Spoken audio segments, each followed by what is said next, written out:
السلام علیکم ورحمۃ اللہ وبرکاتہ۔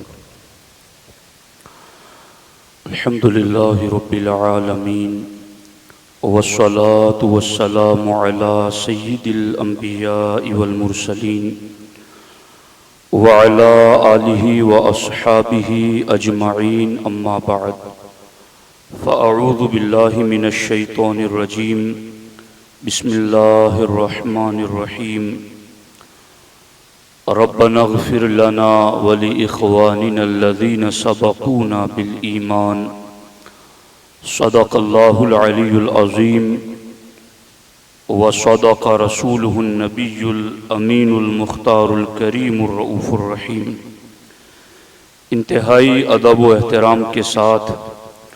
حضور سید المرسلین، خاتم الانبیاء، شفیع المذنبین، رحمت للعالمین، خاتم المعصومین، راحت العاشقین، صلی اللہ تعالی علیہ وآلہ واصحابہ وبارک وسلم کی بارگاہ میں اپنی غلامی کا ثبوت دیں، اور جس طریقے سے میں پڑھا ہوں میرے ساتھ مل کر حضور دل کے ساتھ نذرانہ محبت پیش کریں۔ الصلاۃ والسلام علیک یا رسول اللہ، الصلاۃ والسلام علیک یا حبیب اللہ، الصلاۃ والسلام علیک یا نبی اللہ، وعلی آلک واصحابک یا نور اللہ، صلی اللہ تعالی علیہ وسلم۔ دوستان محترم، آج کی ہماری گفتگو کا موضوع نہایت منفرد اور ضروری موضوعات میں سے ہیں، اور وہ ہے بعد وصال مومن کی تکریم۔ انتقال کے بعد مومن کے ساتھ کیا معاملہ کرنا چاہیے، اور اس کا جنازہ اور اس کی تدفین کے حوالے سے ہماری کیا ذمہ داریاں بنتی ہیں۔ بہت ہی اہم اور ضروری ہدایات ہیں، اور تقریباً 1 سال سے اس موضوع پر میں گفتگو کرنا چاہتا تھا، مگر کچھ ایسا موقع بنتا نہ تھا جس کی وجہ سے میں اس موضوع پر گفتگو کرتا۔ تو آج میں اپنی اس ذمہ داری سے بری ہونا چاہتا ہوں، اور آپ تک قرآن و سنت کی یہ ہدایات پہنچانا ضروری سمجھتا ہوں۔ سب سے پہلے اس بات کو ذہن نشین کر لیں کہ مسلمانوں میں انتقال کے بعد نہ تو اس کی باڈی کو جلایا جاتا ہے، اور نہ کہیں پھینکا جاتا ہے، اور نہ اس کو سمندر میں ڈالا جاتا ہے، بلکہ قرآن و سنت کی ہدایات کے مطابق انتقال کے بعد مومن کی تعظیم و تکریم بڑھ جایا کرتی ہیں۔ اس کا مقام اور مرتبہ اور اس کے ساتھ بہتر سلوک کرنے کی تعلیمات میں اضافہ ہو جاتا ہے۔ میں ایسی چند احادیث پر مطلع ہوا جن احادیث میں اللہ کے رسول صلی اللہ علیہ وآلہ وسلم نے انتقال کے بعد اپنی امت کا جنازہ پڑھنے کا شوق ظاہر فرمایا، اور باضابطہ اللہ کے رسول علیہ السلام نے اس کا اہتمام فرمایا۔ ایک مسکینہ عورت تھی جن کا نام ام محجن رضی اللہ تعالی عنہا ہے۔ یہ مسجد کی خدمت کیا کرتی تھی۔ اللہ کے رسول صلی اللہ علیہ وآلہ وسلم جب ان کی عیادت کے لیے، خبرگیری کے لیے تشریف لے گئے تو سرکار نے فرمایا کہ اذا ماتت فآذنونی، اے میرے صحابہ جب اس عورت کا انتقال ہو جائے تو مجھے خبر کر دینا۔ اب حالات یوں بنے کہ اس عورت کا انتقال ہوا اور جنازہ رات کو تیار ہوا، تو صحابہ کرام نے اللہ کے رسول صلی اللہ علیہ وآلہ وسلم کو نیند سے جگانا خلاف ادب جانا، اور یہ بھی خوف ہوا صحابہ کرام کو کہ رات اندھیری ہے اور زمین میں ہر طرح کے کیڑے مکوڑے ہوتے ہیں، اس لیے ایسے وقت میں حضور علیہ الصلوۃ والسلام کا تشریف لے جانا جنازے کے ساتھ مناسب نہیں۔ دوسری حدیث میں جو کہ حضرت طلحہ بن برہ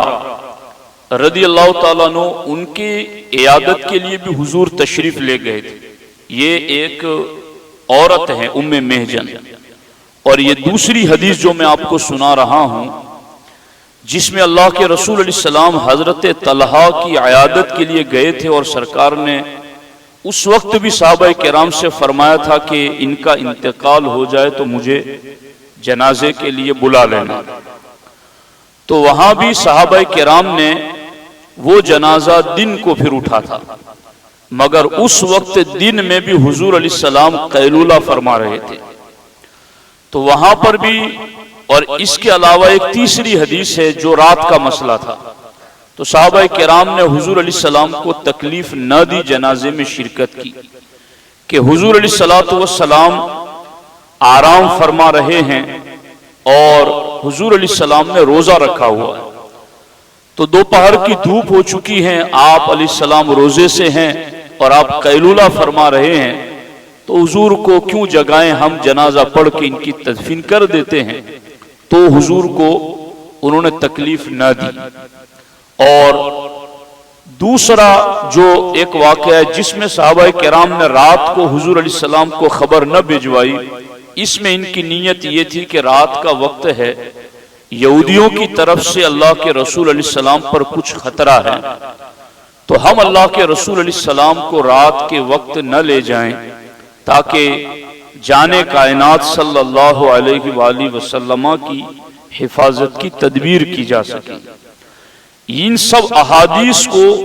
جوڑ کر کے میں آپ کے سامنے خلاصہ عرض کرتا ہوں کہ ام محجن کا معاملہ ہو، حضرت طلحہ کا معاملہ ہو،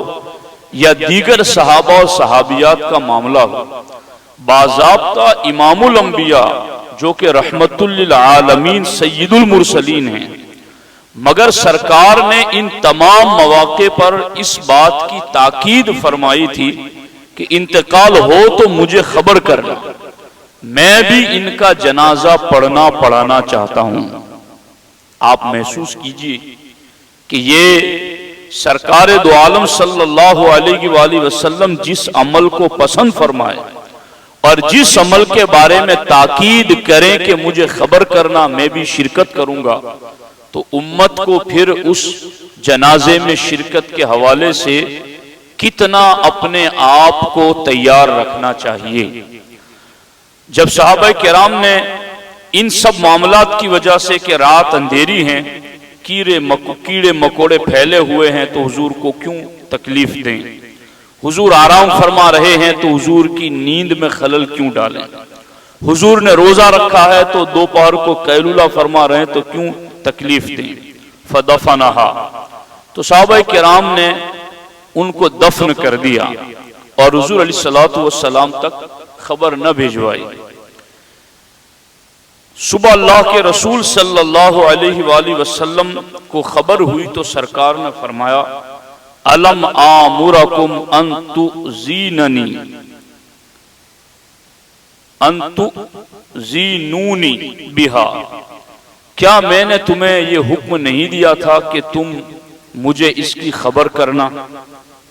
اور تم نے خبر کیے بغیر ان کو دفنا دیا۔ تو سرکار دو عالم صلی اللہ علیہ وسلم کی بارگاہ میں صحابہ نے عرض کیا کریہنا ان نخرجک لیلا او نوقظک، اے اللہ کے رسول علیہ السلام، ہمیں یہ بات ناگوار ہوئی کہ ہم رات کے وقت آپ کو باہر نکلنے کی تکلیف دیں اور ہم آپ کو نیند سے جگائیں، تو ہمیں آپ کی نیند توڑنا گوارا نہ ہوا، اور ہمیں رات کو شب میں اندھیرے میں آپ کو لے کر چلنا گوارا نہ ہوا، اس لیے یا رسول اللہ علیہ السلام ہم نے آپ کو بیدار نہ کیا۔ تو میرے دوستو، سمجھانا مجھے صرف آپ کو اتنا ہے کہ جنازے میں شرکت کرنا مومن کی، مسلمان کی، مومنہ کی، یہ اللہ کے رسول علیہ السلام کو کتنا پسند تھا، اور پھر جب ہم شریک ہوتے ہیں تو اس میں ہمارا اپنا بھی بڑا فائدہ ہے، اور جس کے جنازے میں ہم شریک ہوتے ہیں اس کا بھی بڑا فائدہ ہے۔ کیسے؟ سرکار دو عالم صلی اللہ علیہ وآلہ وسلم فرماتے ہیں، ما من رجل مسلم یموت فیقوم علی جنازته 40 رجلا لا یشرکون باللہ شیئا الا شفعہم اللہ فیہ۔ سرکار فرماتے ہیں، جس مسلمان کے جنازے میں 40 مسلمان نماز میں کھڑے ہوں تو اللہ تعالی اس کے حق میں، یعنی اس مردے اور مرحومہ کے حق میں، ان 40 لوگوں کی شفاعت کو قبول فرما لیتا ہے۔ چونکہ وہ 40 لوگ کھڑے ہو کر اللہم اغفر لحینا و میتنا، جو دعا کرتے ہیں مردے کے لیے، اللہ ہمارے مردے کو بخش دے، تو 40 مسلمان جب سفارش کرتے ہیں، دعا کرتے ہیں، بخشش مانگتے ہیں، تو سرکار فرماتے پھر اللہ تعالیٰ ایسے 40 اہل ایمان کی اس سفارش کو رد نہیں فرماتا، بلکہ ان کی سفارش کو قبول فرما کر اس مردے کو مغفرت عطا فرما دیتا۔ تو یہ تو ہے اس مرنے والے کے حق میں بھلائی۔ اب ہم آج یہ ماحول بنائیں گے کہ ہم جنازے میں بھاگ بھاگ کے جائیں، شرکت کریں کہ ہمارا یہ مومن اور مومنہ بخشے جائیں، تو کل ہمارا بھی کوئی جنازہ پڑھے گا، باقی گھروں میں بیٹھ کر منتظر بنے رہے تو پھر ہمارے جنازوں پر بھی لوگ منتظر ہی رہیں گے، جائیں گے، پڑھیں گے، نہیں پڑھی تو کیا ہوا، فلاں کا ہے ہم کیوں جائیں۔ تو 40 لوگ بھی پڑھتے ہیں تو اللہ تعالیٰ اس مردے کی بخشش اور مغفرت فرما دیتا ہے۔ دوسری جگہ سرکار نے فرمایا کہ جس میت پر 100 مسلمان نماز جنازہ میں اللہ کی بارگاہ میں سفارش کریں اس کی، الا شفعوا فیہ، تو اللہ تعالیٰ ان 100 لوگوں کی شفاعت کو اس کے حق میں قبول فرما لیتا ہے۔ اسی طریقے سے آپ دیگر احادیث کو دیکھیں تو سرکار دو عالم صلی اللہ تعالی علیہ وآلہ وسلم نے اس کی بڑی تاکید کی ہے کہ تم مردوں کے جنازے پڑھا کرو، اور ان جنازوں میں شرکت کی وجہ سے تمہارے اپنے معاملات بھی ایسے ہوگے کہ تمہیں بخش دیا جائے گا اور مردہ بھی بخش دیا جائے گا۔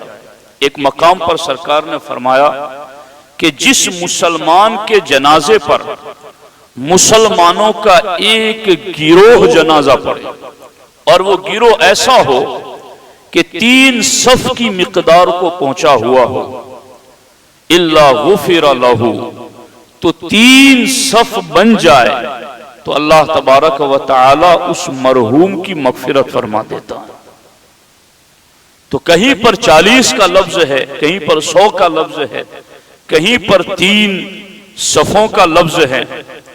تو ان باتوں سے اس بات کا پتہ چلتا ہے کہ مومن کی مغفرت کے لیے ہمیں کوشش کرنی چاہیے۔ اب ہم جب جنازے میں شرکت کریں گے تو ہمیں کیا ملے گا؟ اللہ کے رسول صلی اللہ علیہ وآلہ وسلم نے ارشاد فرمایا، من اتبع جنازتا حتی یقضی دفنہا، کہ جو کسی مسلمان کے جنازے کے ساتھ رہے، یہاں تک کہ دفن ہو جائے، یعنی دفن کرنے تک شریک رہے، تو آگے کیا ہوتا ہے؟ سرکار فرماتے اس کے لیے 3 قیرات اجر لکھا جاتا ہے۔ اب یہ 3 قیرات کتنا ہے؟ سرکار فرماتے ہیں منہا اعظم من جبل احد، ہر قیرات جبل احد سے بڑا ہوتا ہے۔ وہ احد پہاڑ جو کئی کلومیٹر پر پھیلا ہوا ہے، اس سے بڑا ہے ایک قیرات۔ تھوڑا محسوس کرو نیکیوں کے پرلے کو قیامت کے دن کو، اور یہ بھی یاد کرو کہ کوئی نیکی دینے کے لیے تیار نہ ہوگا،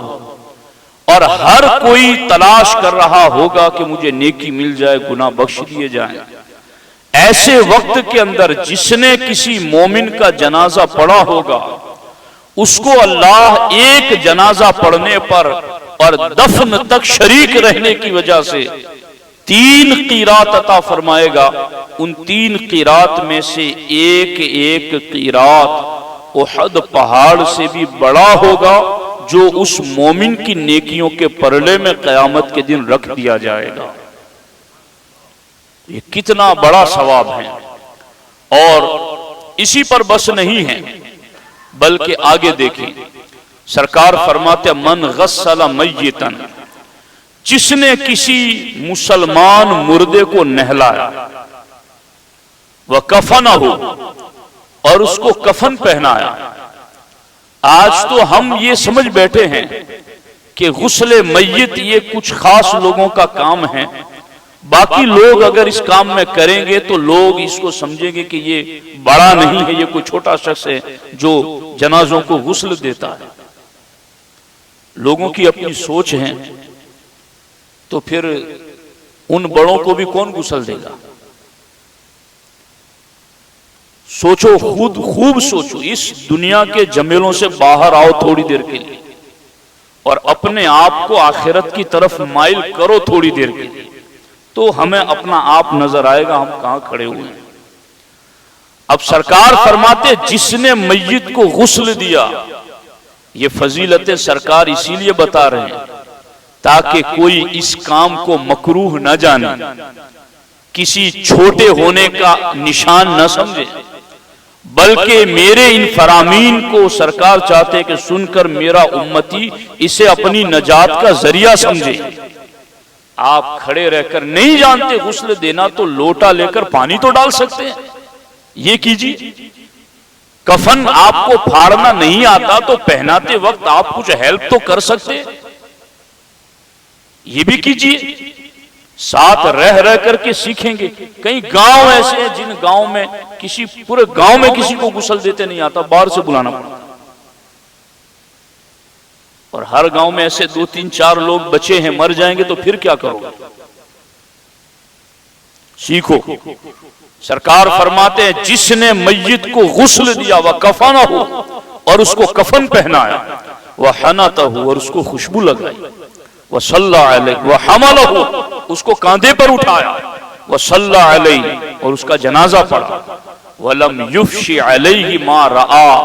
خَرَجَ مِنْ خَطِيئَتِهِ مِثْلَ مَا وَلَدَتْهُ أُمُّهُ۔ کتنے کام کرنے ہیں؟ پہلا کام ہے میت کو غسل دیا، دوسرا کام ہے اسے کفن پہنایا،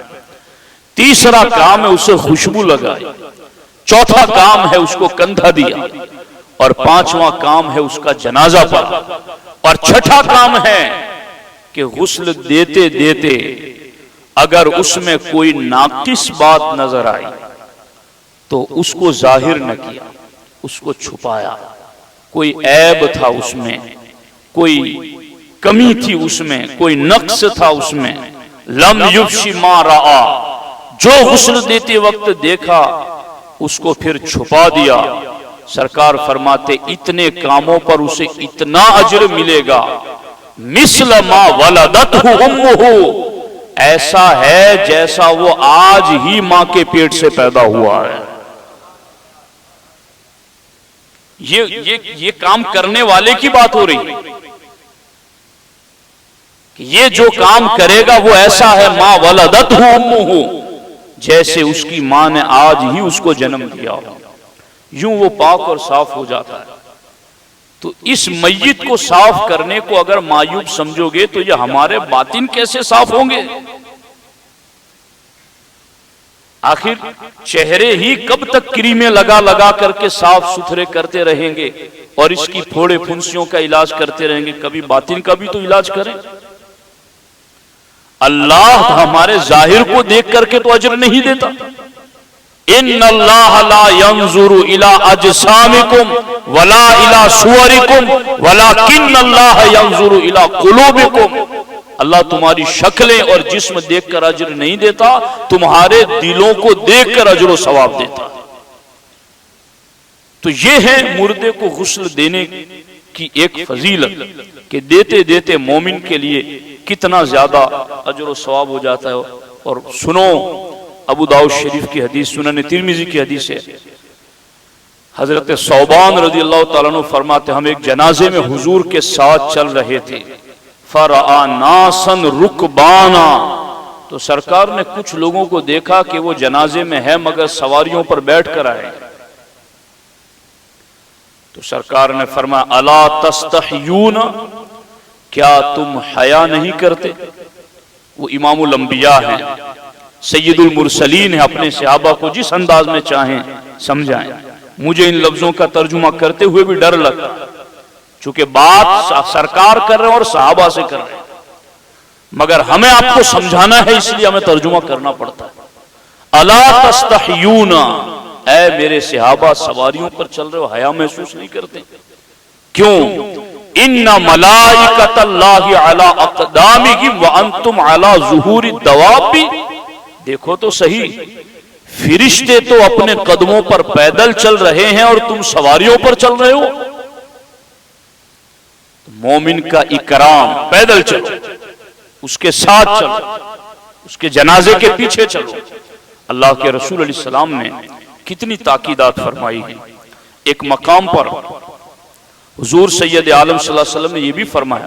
اذکروا محاسن موتاکم وکفوا عن مساویہم، سرکار فرماتے اپنے مردوں کی اچھائیاں بیان کرو اور ان میں کچھ برائی دیکھو تو ان سے زبان کو خاموش رکھو، برائیوں کی گواہی مت دو، نیکیوں کی گواہی دو، اس لیے کہ تمہیں گواہ امت بنایا گیا، اور جب تم اپنے مردوں کی برائیوں کو چھپاتے ہو تو رب فرماتا یہ بندہ ہو کر چھپاتا ہے تو میں تو ستار ہوں، پھر وہ رب بھی عیبوں پر پردے ڈال دیتا ہے، پھر وہ بھی بخش دیتا ہے۔ ہمیں پتا ہے یا نہیں ہماری زبانیں آخری امت کی حیثیت سے بڑی ویلیو رکھتی ہیں، تو اس پر غور کرو۔ اب میں جو آخری بات جو تقریباً 1 سال سے میں آپ کو بتانا چاہتا تھا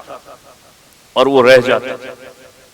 آج میں وہ آپ کے سامنے اس کو ذکر کرنا چاہتا ہوں۔ حالانکہ میں اس کو برتتا رہتا ہوں جہاں جہاں جنازے میں جاتا ہوں، خود میرا عمل ہے اس کے اوپر کرتا ہوں۔ وہ کیا ہے؟ میت کو تلقین کرنا۔ اللہ کے رسول علیہ الصلوۃ والسلام نے ارشاد فرمایا کہ جب میری کوئی سنت چھوٹ رہی ہو، ایسے وقت میں اگر کوئی میری ایک سنت کو زندہ کرتا ہے تو اللہ اسے 100 شہیدوں کا ثواب عطا فرمائے گا۔ یہ ایک سنت ہے جس پر عمل بالعموم چھوٹ رہا ہے، اور وہ ہمارے مرحومین کے لیے بڑی بھلائی والی بات ہے۔ میں تو یہ سمجھتا ہوں کہ میں یہ سکھاؤں گا، آپ کریں گے تو آپ کی اور مردوں کی دونوں کی دعائیں میرے لیے ہوں گی کہ یہ ایک خیر اور بھلائی کی تعلیم آپ تک پہنچا رہا ہوں۔ کیا ہے؟ سرکار نے فرمایا اذا مات احد من اخوانکم، اذا مات احد من اخوانکم، سرکار فرماتے جب تمہارا کوئی مسلمان بھائی دنیا سے رخصت ہو جائے، فَسَوَّيْتُمُ التُّرَابَ عَلَى قَبْرِ، اور پھر تم اس کی قبر پر مٹی کو برابر کر دو، تو اب چلے نہ جاؤ، فَلْيَقُمْ أَحَدُكُمْ عَلَى رَأْسِ قَبْرِهِ، تو سرکار فرماتے اب تم میں سے ایک شخص اس کی قبر کے سرہانے کھڑا ہو جائے اور پھر اب اس سے کلام کرے، اس سے بات کرے، مردے سے کیا بات ہے؟ فرماتے ہیں یہ اعلیٰ حضرت نے فتح رضویہ شریف کی 9ویں جلد میں پورا رسالہ لکھا ہے اس پر۔ اعلیٰ حضرت نے لکھا اس حدیث پاک کو، ثم لیقل یا فلان ابن فلان، تو اس وقت وہاں اس کو پکارنا ہے، اے فلانا کے بیٹے فلاں، جیسے زید ہے اور زینب کا بیٹا ہے۔ تو اب جب قبر پر مٹی برابر کر دی آپ نے، تو اب آپ سرہانے کھڑے ہو کر قبلے کی طرف آپ کی پشت ہو، آپ کا چہرہ میت کے چہرے کی طرف ہو، اور وہاں کھڑے رہ کر کے آپ یہ کہیں مثال کے طور پر، اے زینب کے بیٹے زید، ماں کے نام سے اس کو پکارنا ہے۔ اور ہمارے آقا علیہ السلام نے فرمایا اگر کہیں ایسا ہو کہ کسی کو ماں کا پتہ نہ ہو تو پھر سب سے بڑی امی حوا کا نام تو ہر کسی کو یاد ہوتا ہے، پھر اس کو حضرت حوا کے نام سے یاد کریں، اے حوا کے بیٹے زید، اور یوں اس مردے کو مخاطب کریں۔ سرکار فرماتے فَإِنَّهُ يَسْمَعُهُ وَلَا يُجِيبُ، پہلی بار جب تم قبر پر کھڑے رہ کر یوں پکارو گے تو وہ سنے گا مگر جواب نہیں دے گا، مردہ۔ اب یہ مجھے اور آپ کو خبر نہیں، لیکن خبیر و علیم نبی ہمیں خبر دے رہے ہیں کہ اندر کیا ہو رہا ہے۔ تو وہاں جو ہو رہا ہے سرکار فرماتے تم پہلی بار کہو گے اے زینب کے بیٹے زید، تو یسمعہ ولا یجیب، وہ سنے گا مگر جواب نہیں دے گا۔ سرکار فرماتے اب تم لوٹ مت جاؤ، ثم یقول یا فلان ابن فلانا، سرکار فرماتے پھر تم دوسری مرتبہ جب یہ کہو گے اے زینب کے بیٹے زید، فَإِنَّهُ يَسْتَوِي قَائِدًا، سرکار فرماتے اب وہ اٹھ کے قبر میں بیٹھ جائے گا۔ دوسری بار جب تم کہو گے پھر کیا ہوگا، ثُمَّ يَقُولُ یا فلان ابن فلانا، پھر سرکار فرماتے اب تیسری بار جب تم کہو گے اے زینب کے بیٹے زید، فَإِنَّهُ يَقُولُ أَرْشِدْنَا رَحِمَكَ اللَّهُ، اب وہ جو اٹھ کے بیٹھ گیا ہے وہ کہے گا اللہ تجھ پر رحم کرے، میری رہنمائی کر، مجھے ہدایت دے، میری کیا گائیڈ کر رہے ہو، میری گائیڈ کرو۔ تیسری مرتبہ کہنے پر اٹھ کر کے یہ جواب دے گا۔ سرکار فرماتے وَلَٰكِن لَا تَشْعُرُونَ، لیکن یہ جو کچھ بھی ہو رہا ہے قبر میں تمہیں اس کے جواب کی خبر نہیں ہوتی، مگر وہ جواب دے رہا ہے۔ تمہارے پہلے مرتبہ کہنے پر وہ سن لیتا ہے مگر بولتا نہیں، دوسری مرتبہ بولنے پر وہ اٹھ کے بیٹھ جاتا ہے، بولتا نہیں، مگر تیسری مرتبہ تم کہتے ہو تو وہ کہتا ارشدنا رحمک اللہ، اللہ تجھ پر رحم کرے، میرے لیے ہدایت دے دے، میرے لیے راہ کھول دے، میرے لیے کوئی رستہ بتا دے۔ سرکار فرماتے فَلْيَقُلْ، اب تم یہ کہنا شروع کر دو۔ کیا کہنا ہے؟ اب تیسری مرتبہ پکارنے کے بعد تمہیں کہنا ہے اذکر ما خرجت علیہ من الدنیا، یاد کر دنیا سے تو کس حالت میں نکلا تھا، تو یہ گواہی دیتا تھا کہ اللہ کے سوا کوئی معبود نہیں، اور تو یہ گواہی دیتا تھا کہ حضرت محمد مصطفیٰ صلی اللہ علیہ وآلہ وسلم اللہ کے بندے اور اللہ کے رسول ہیں۔ یاد کر اے مردے، یاد کر اے زینب کے بیٹے زید، یاد کر۔ یوں اس کو یاد دلا کر کے اسے کہنا ہے کہ تو دنیا سے نکلا تو اللہ کو ایک مانتا تھا، نبی کو آخری نبی اور رسول مانتا تھا، اور تو یہ کہتا تھا رضیت باللہ ربا وبالاسلام دینا وبمحمد نبیا وبالقرآن اماما، اور تو دنیا میں جیتے جی یہ کہتا تھا کہ میں اللہ کے رب ہونے پر راضی ہوں، اسلام کے دین ہونے پر راضی ہوں، میں مصطفیٰ کریم کے نبی ہونے پر راضی ہوں، قرآن کے امام ہونے پر راضی ہوں۔ تو یہ کہتا تھا اے مردے یاد کر، اے فلانا کے بیٹے فلانا کی بیٹی یاد کر۔ اس کو قبر پر سرانے کھڑے ہو کر اس کی طرف چہرہ کر کے 3 مرتبہ پکار کے یہ باتیں یاد دلانی ہیں، اور یہ باتیں ہمیں ہمارے نبی بتا کر کے گئے، اور جب یہ تلقین کوئی کرتا ہے تو پھر آگے کیا ہوتا ہے؟ سرکار فرماتے ہیں فَإِنَّ مُنْكَرًا وَنَكِيرًا، جیسے ہی ہم تلقین کرتے ہیں یہ سارا معاملہ، تو منکر نکیر یأخذ کل واحد منہما بید صاحبہ، تو منکر نکیر میں سے دونوں ایک دوسرے کا ہاتھ پکڑتے ہیں اور پھر کہتے ہیں انطلق بنا ما نقعد عند من لقن حجتہ، چلو اب چلتے ہیں، یہاں بیٹھ کے کیا کریں گے، اسے تو جواب پہلے ہی بتا دیے گئے ہیں، اسے تو سکھا دیا گیا کہ اللہ کے ایک ہونے کی بات کرنی ہے، نبی کے رسول ہونے کی بات کرنی ہے سرکار کے، اور قرآن کے امام ہونے کی بات کرنی ہے، اسلام کے دین ہونے کی بات کرنی ہے، اسے سب کچھ سکھا دیا ہے۔ اب مردہ قبر میں یوں ہوتا ہے کہ منکر نکیر کے سوالات سے اللہ تبارک و تعالی اس آزمائش سے مردے کو محفوظ فرما دیتا ہے۔ یہ ہمارے لیے کتنا آسان کام ہے، اگر ہم مردے کے لیے یہ کام کریں تو میرے ساتھیوں یہ سنت اس کو زندہ کریں، اور جہاں بھی جنازہ ہو اس میں شرکت کریں، 40 لوگ 100 لوگ 3 صفیں، اور اس کے علاوہ بھی مختلف حدیثیں آئی ہیں، اس طرح ہم جنازے میں شرکت کریں گے۔ جنازہ یہ شفاعت ہے، اور شفاعت کے مالک حضور ہیں، حضور فرماتے اوتیت الشفاعہ، مجھے شفاعت کا مالک بنا دیا گیا۔ اب مالک شفاعت نے یہ فراہمی دی ہے کہ تم یوں کرو گے تو مردے کی شفاعت ہو جائے گی، تو وہ یوں کرو، اور پھر ہمیں شرکت کرنے سے، ایک حدیث میں تو یہ 2 کی رات والی بات ہے نا، 2 کی رات کے جنازے میں شریک ہوا، دفن تک رہا تو 2 کی رات اجر و ثواب ملے گا، 1 کی رات احد پہاڑ سے بھی بڑا ہے۔ دوسری حدیث میں سرکار نے فرمایا کہ یوں جنازے کے لیے چلا، کندھا دیا، جنازہ پڑھا،